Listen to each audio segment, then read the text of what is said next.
Once upon a time, in a quiet little village by the edge of a deep green forest, lived a sweet little girl named Ayla. Ayla was gentle, kind, and full of light. She lived with her grandmother in a cozy cottage, with rose vines around the windows and wind chimes that sang in the breeze. Everyone in the village lovingly called her the little fairy, not because she had wings or magic powers, but because her smile brought peace, and her kindness could light up even the darkest corners.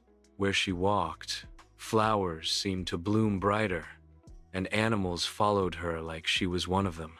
Ayla loved walking into the forest each morning. With her little woven basket and bare feet, she would pick colorful wildflowers, listen to birds chirping, chase butterflies, and sometimes sit by the river to watch the water sparkle under the sun. The Lost Rabbit. One sunny afternoon, as Ayla walked deeper into the woods than usual, she heard a soft rustle under a bush. Curious, she tiptoed closer and gently parted the leaves. There, trembling and all alone, was a tiny white baby rabbit. His fur was as soft as cotton, and his pink eyes were wide with fear. Ayla knelt down slowly and said in her sweetest voice, "Hello there, little one. Are you okay?" The rabbit sniffled and whispered, I lost my mommy. I was chasing a butterfly, and now I don't know the way home."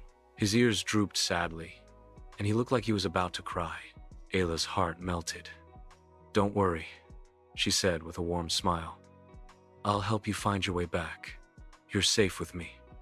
The rabbit hesitated, but then nodded slowly. Ayla gently picked him up and placed him in her basket, lining it with leaves to make him comfortable. She patted his head, and off they went, a little girl and a little rabbit, side by side. The journey through the forest. The forest was big, with tall trees and many winding paths. Ayla didn't know exactly where the rabbit's home was, but she believed that kindness would guide her. As they walked, Ayla talked to the rabbit. She told him stories her grandmother told her. She sang him soft lullabies when he looked tired. She even stopped to pick him a purple flower because he said it reminded him of his mama's garden. At one point, they reached a wobbly wooden bridge crossing a river. The rabbit shivered and clutched the edge of the basket tightly. "It's okay," Ayla said softly. "I'll carry you across." She held the basket close to her heart, stepped carefully across the creaking bridge, and smiled the whole way to keep the rabbit calm. On the other side, they entered a meadow full of tall grass and glowing fireflies. The rabbit's ears perked up. He sniffed the air and whispered, "I know this place. I think we're close." A mother's call.